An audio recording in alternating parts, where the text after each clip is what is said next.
Hola, antes de comenzar con nuestro programa de hoy, les quiero anunciar que hace unas semanas YouTube catalogó nuestro contenido de inapropiado y desmonetizó nuestro canal. Pero esto no nos va a detener. Vamos a seguir haciendo nuestro mayor esfuerzo por seguir trayéndoles las noticias más relevantes de manera objetiva y veraz. Les recomiendo que nos sigan también en otras plataformas que encontrarán en la descripción para evadir la censura. Muchas gracias.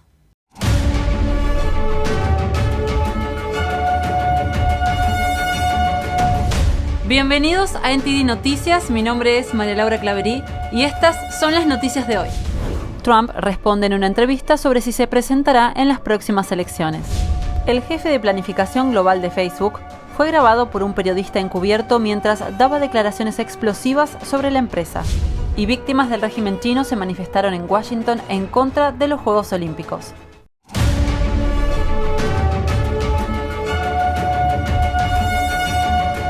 Fox News pregunta al expresidente Donald Trump si está considerando presentarse a un segundo mandato en 2024. El presidente también habla de Meghan Markle como posible aspirante a las elecciones. ¿Se postulará de nuevo? Señor presidente, ¿está considerando hacerlo en 2024? Bueno, según todas las encuestas, quieren que me presente de nuevo. Pero vamos a echar un vistazo y ya veremos. Primero tenemos que dar los primeros pasos. Tenemos que ver qué podemos hacer con la Cámara.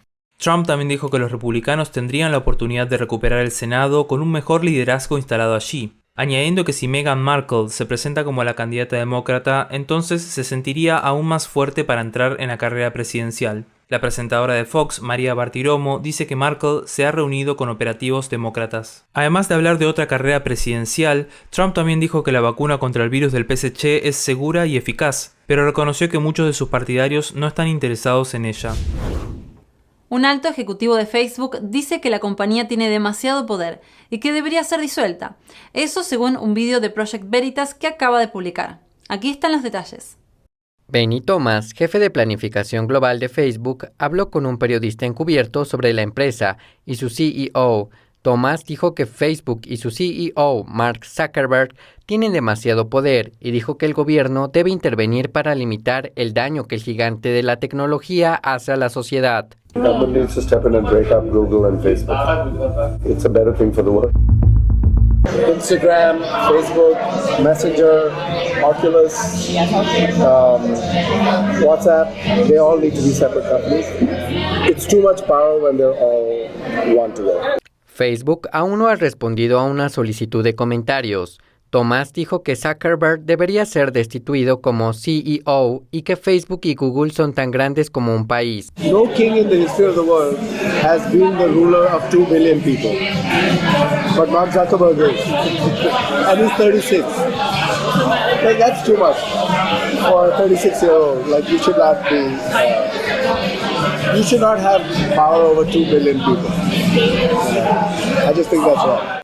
El LinkedIn de Thomas muestra que ha trabajado en Facebook en Nueva York durante aproximadamente 1 año y medio. La Comisión Federal de Comercio y un grupo de fiscales generales estatales han demandado al gigante de las redes sociales en importantes juicios antimonopolio. So you might say, oh, Facebook is being sued. You know what? That case is going to drag on for years and years. It's just going to go on in courts because Facebook has all the money in the world. So does the U.S. government. They'll just keep fighting. You know, nothing's going to happen for a long time. Thomas dijo que le preocupa que el público no sea consciente de lo poderoso que es Facebook. Thomas admitió que trabajó en un proyecto de Facebook que ayudó a registrar a 4,5 millones de votantes y dijo que cree que Joe Biden se benefició del esfuerzo. Las víctimas de la China comunista celebraron una protesta en Washington, D.C. el miércoles, pidiendo boicotear los Juegos Olímpicos de Invierno de Beijing 2022. La manifestación ocurrió antes de la primera reunión del secretario de Estado Antony Blinken con diplomáticos chinos. Un grupo de víctimas que representa a uigures, tibetanos, hongkoneses y activistas chinos pro democracia lanzó el miércoles una campaña frente a la Casa Blanca. Ellos esperan presionar al presidente Joe Biden y al secretario de Estado Antony Blinken para que boicoteen los Juegos Olímpicos de Invierno de Beijing 2022 debido a las masivas violaciones de derechos humanos del Partido Comunista Chino. No puedo describir lo que he sufrido. Me golpearon, me torturaron, me violaron varias veces, violaciones en grupo. Beijing es la primera ciudad que obtiene el derecho de albergar los Juegos Olímpicos de verano y de invierno. Las víctimas que huyeron de los centros de detención de la China comunista lo consideran inaceptable. El espantoso historial de derechos humanos del régimen se prolonga desde hace décadas. Es casi inimaginable que el Comité Olímpico haya decidido acoger los Juegos Olímpicos de Invierno de 2022 en China, a pesar de que los derechos humanos y las condiciones dentro del Tíbet son terribles. La protesta tuvo lugar en Washington, D.C., un día antes de la primera reunión de la administración Biden con diplomáticos chinos. Se espera que el tema de los abusos de derechos humanos cometidos por Beijing sea una de las discusiones principales. Retirarse de los Juegos Olímpicos es una declaración importante.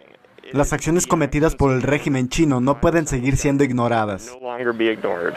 Ante las crecientes críticas, el Comité Olímpico Internacional afirma que no tiene influencia para resolver los problemas políticos de China. Sin embargo, tiene estatus de observador en las Naciones Unidas. Llega un nuevo cambio a una lista especial de nombres para etiquetar los huracanes. 4 nombres de la lista fueron tachados para siempre. Aquí le decimos cuáles fueron y cuál es la razón.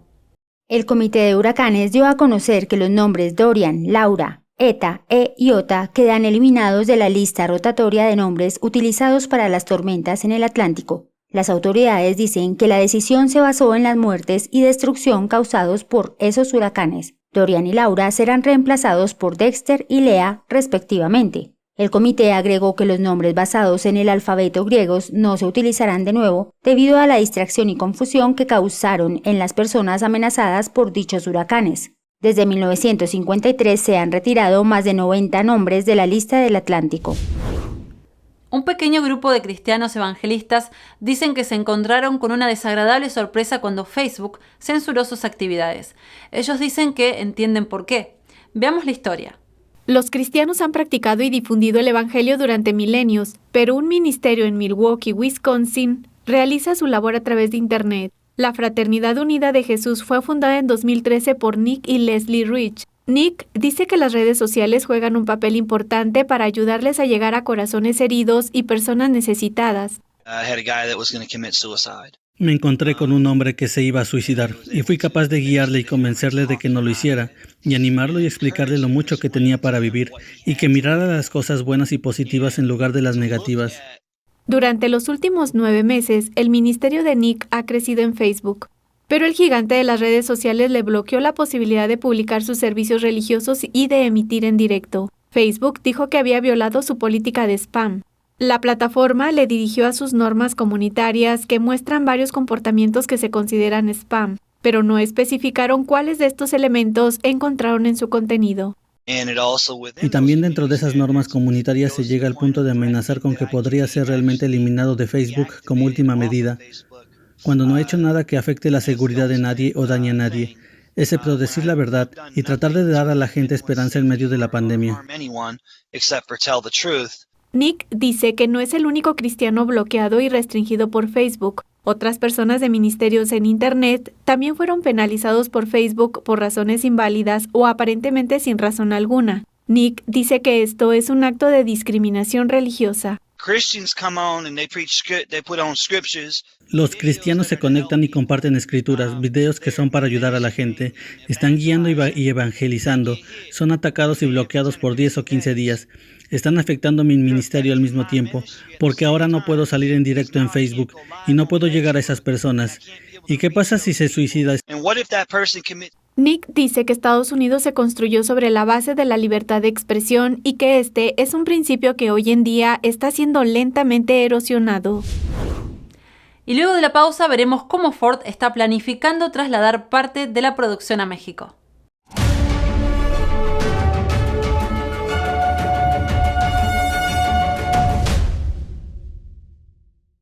La gloria de las obras maestras del piano de los periodos barroco, clásico y romántico. New Tang Dynasty Television te invita a unirte a la competencia internacional de piano NTD 2021. Juntos, preservamos y revitalizamos el arte de la auténtica música clásica para piano. Octubre de 2021 en Nueva York. Regístrate ahora en piano.ntdtv.com.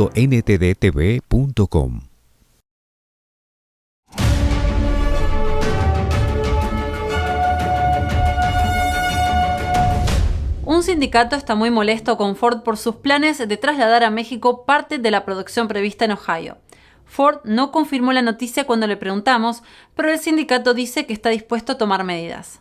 El sindicato United Auto Workers critica a Ford por sus planes para una fábrica de automóviles en Ohio. El vicepresidente de la UAW, Gerald Kerriam, dijo que en 2019 Ford se comprometió a invertir $900 millones en la planta y que comenzaría a construir un nuevo modelo allí en 2023, pero afirmó que recientemente Ford dijo al sindicato que trasladará la producción del nuevo modelo a México y no dio una buena razón. Kerriam criticó a Ford por no cumplir su promesa. Dijo que si Ford no cumple sus compromisos, el sindicato tomará medidas. El director de la planta de Ohio, Jason Moore, envió una carta a los trabajadores. Dijo que las condiciones cambiaron desde el 2019. La empresa está invirtiendo en la planta y aumentará la producción de camiones Super Duty allí. El senador de Ohio, Sherrod Brown, un firme defensor del trabajo y de los sindicatos, también criticó la decisión de Ford. Los habitantes de Ohio están cansados de ver cómo una corporación tras otra abandona a los trabajadores y a las comunidades que hicieron de sus negocios un éxito. Nos pusimos en contacto con Ford para pedirle comentarios. Un portavoz de Ford no respondió al plan de trasladar la producción a México. En cambio, Ford dijo que invierte en Estados Unidos más que cualquier otro fabricante de automóviles y desde 2019 invirtió más de $185 millones en la planta de Ohio. También creó y conservó más de 100 puestos de trabajo allí, incluyendo las acciones previstas para este año. En 2019, General Motors detuvo la producción del Chevy Cruze en la fábrica de Lordstown, Ohio. Esto afectó a cientos de puestos de trabajo en la zona. El presidente Biden, al que United Auto Workers apoyó, ha tratado de centrarse en la fabricación de automóviles estadounidenses como parte de su plan para crear nuevos puestos de trabajo en la industria del automóvil. Un nuevo informe del gobierno de Juan Guaidó en Venezuela detalla cómo el régimen de Maduro sigue luchando por mantenerse en el poder y está presuntamente blanqueando oro venezolano con la ayuda de actores en Rusia y Emiratos Árabes Unidos. El dictador socialista envía el mineral alrededor del mundo para obtener euros a cambio. Venezuela está en bancarrota después de que su economía colapsara bajo las políticas socialistas de Maduro y la impresión desenfrenada que destruyó su moneda.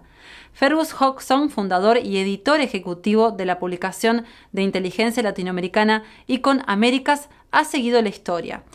Paul Graney, de NTD, le preguntó más en detalle sobre el régimen venezolano.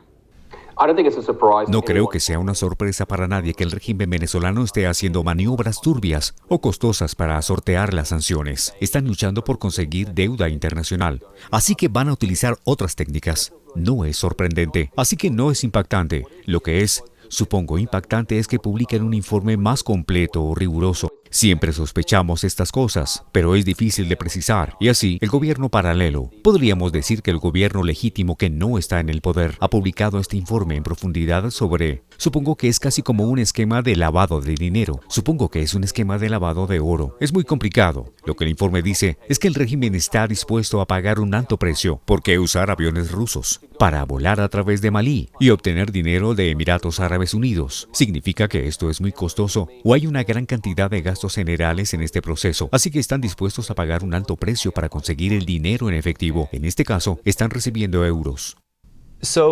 Así que ante este nuevo informe y la nueva administración, aquí, la administración Biden, ¿cree que se haga algo al respecto o será solo otro informe?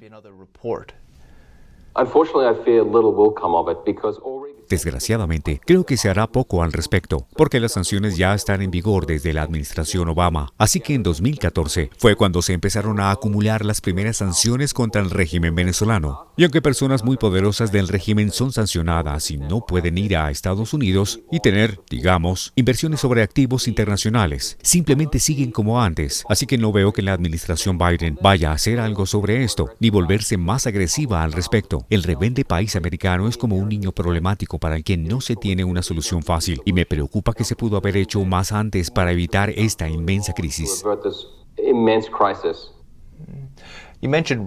Usted mencionó a Rusia, Malí. Entiendo que por su artículo, Emiratos Árabes Exactamente. Unidos está involucrado. ¿Es una sorpresa su participación? ¿Le sorprende alguno de estos nombres?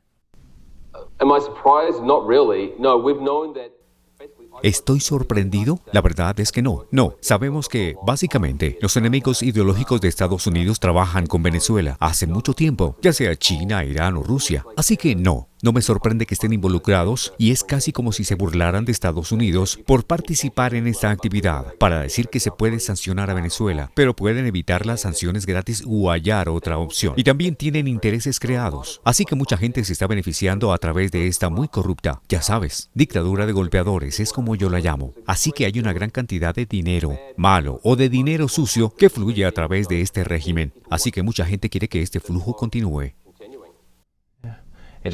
Sin embargo, no es el pueblo venezolano el que se beneficia de ello, ¿verdad? No exactamente. Así que es el punto clave para hacer que el régimen en el poder, el régimen chavista, que está continuando el legado de Hugo Chávez, bajo Nicolás Maduro, están dispuestos a permanecer en el poder, incluso si significa el inmenso sufrimiento de la gente allí. Es un poco como el régimen cubano en la década de 1990. Tenían esta inmensa dificultad financiera que estaban enfrentando porque la Unión Soviética llegó al final y no tenía tanta financiación entrando. Pero dejaron que el pueblo sufriera. El régimen dejó que el pueblo sufriera y prefirió y estuvo dispuesto a hacer eso para mantenerse en el poder. Por eso las sanciones son un instrumento difícil o muy contundente porque se puede castigar de alguna manera a los que están en el poder. Pero ellos simplemente están dispuestos a ejercer ese castigo e incluso más al pueblo.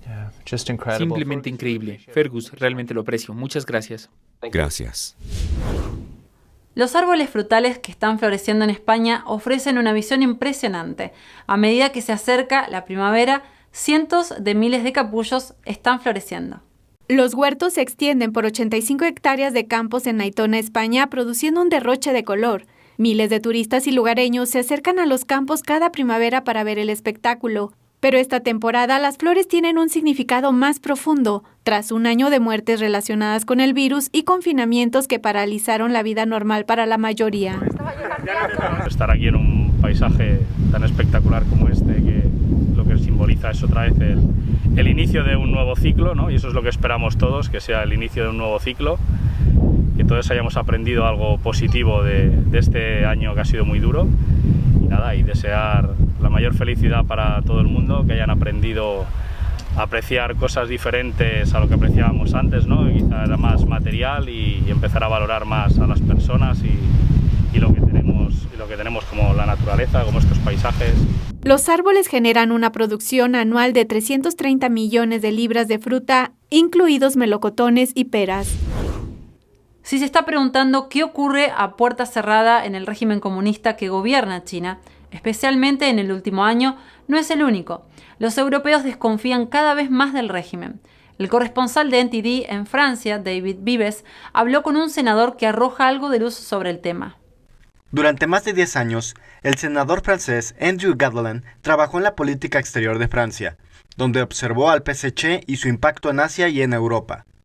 Dice que recientemente notó cambios significativos en el gobierno francés. La gente a la que advertí sobre la influencia del PSC hace 10 años solía decirme que estaba paranoico.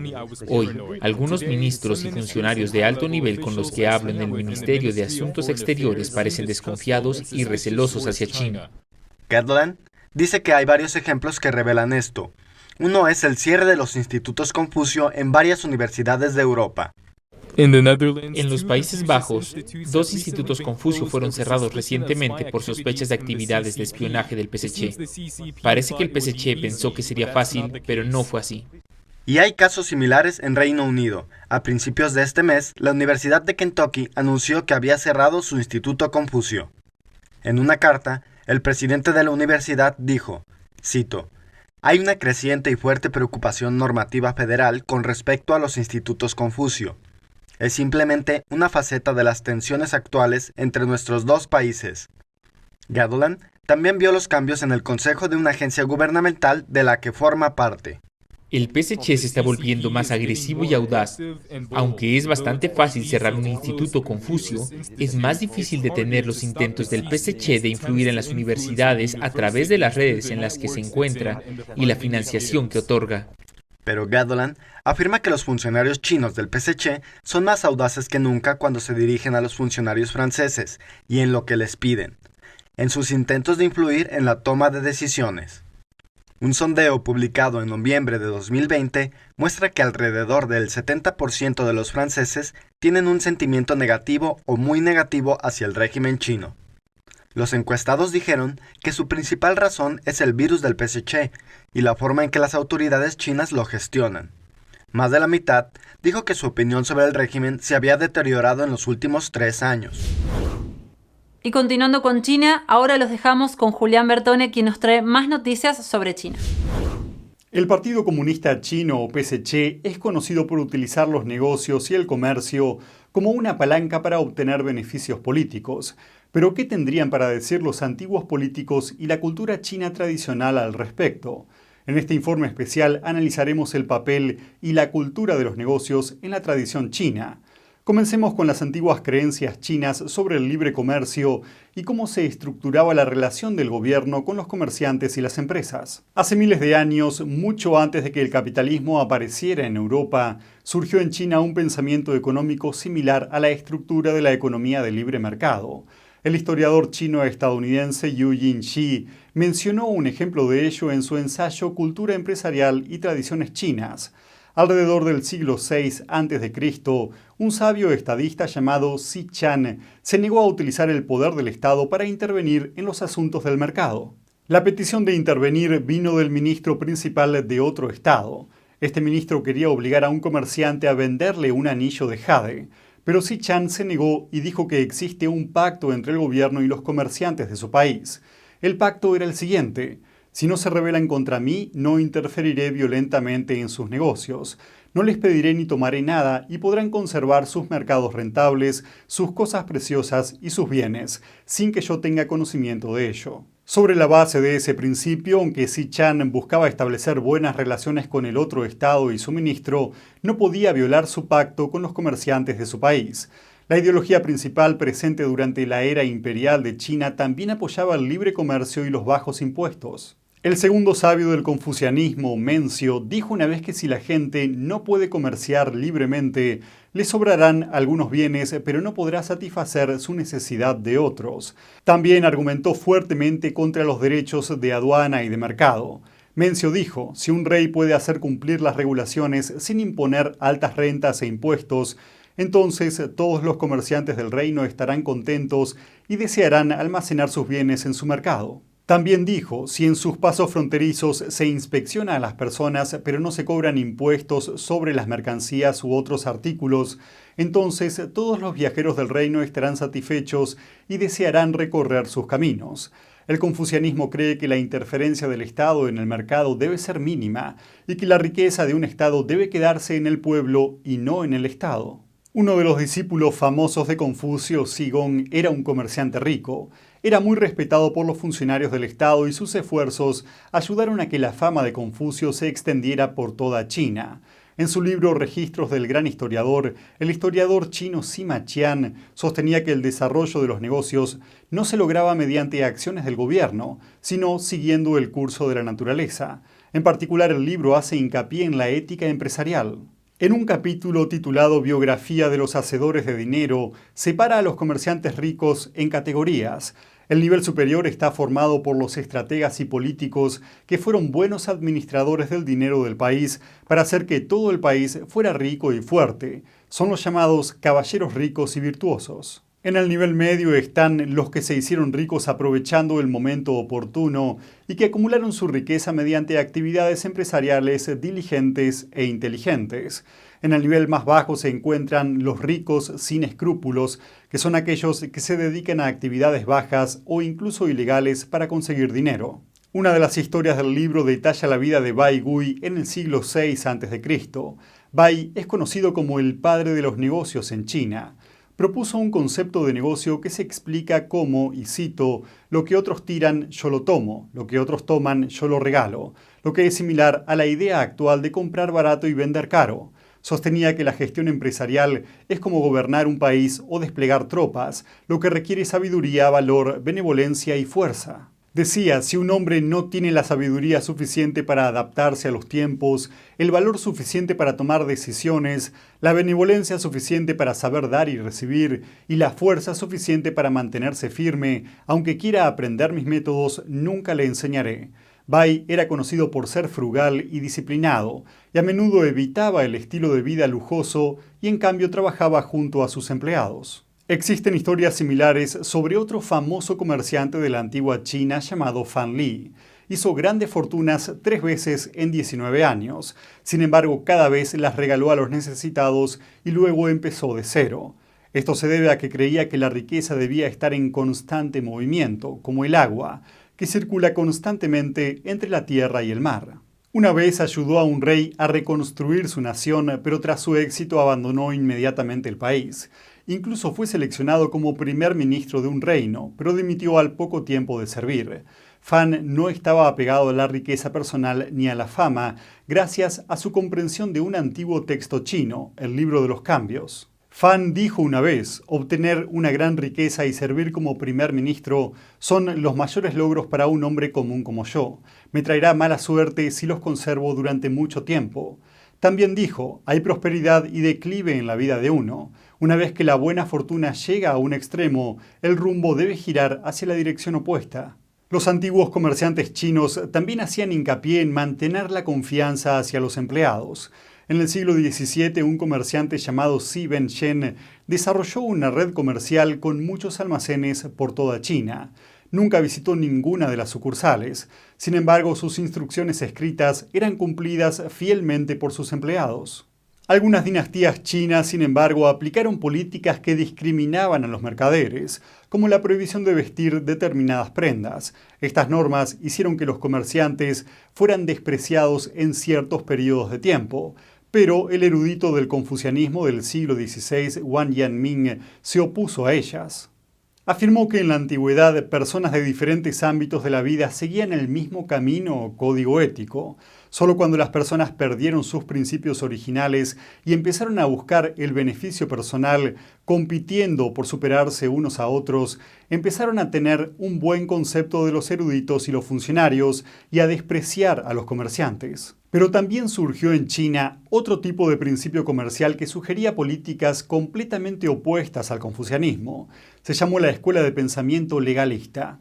Los legalistas creían que debilitar al pueblo era la clave para construir un Estado fuerte. El legalista más famoso, Shan Yang, dijo una vez, si el pueblo es débil, honrará el cargo. Si son pobres, apreciarán las recompensas dadas por el Estado. Pero si son ricos, pensarán con ligereza en las recompensas dadas por el Estado y debilitarán su poder. El legalista Han Fei propuso una vez que un gobernante sabio debía reducir el número de comerciantes en el país y asegurarse de que el resto de la sociedad los desprecie. Esta escuela de pensamiento legalista es una de las favoritas del Partido Comunista Chino. El PSC lanzó una campaña política en la década de 1970 para promover a los legalistas y condenar el confucianismo, utilizando los periódicos estatales para difundir artículos de propaganda. El líder del PSC, Mao Zedong, dijo una vez, los políticos exitosos y consumados de todas las generaciones fueron todos legalistas. En cambio, el confucianismo siempre habló de benevolencia y moralidad, abogando por aprender del pasado y centrarse menos en el presente. Ellos retroceden en la historia. El actual líder comunista Xi Jinping citó con frecuencia a los legalistas para hablar sobre los asuntos del Estado. Estas fueron las noticias de hoy. Invitamos a toda nuestra audiencia a que se suscriban a nuestro canal de Rumble. Encontrarán el enlace en la descripción del vídeo. También los invitamos a que se suscriban a nuestra lista de correo para recibir así nuestras novedades, en especial en caso que debamos cambiar de plataforma. También encontrarán el enlace en la descripción. Muchas gracias por acompañarnos y que tengan una feliz noche. Nos vemos mañana.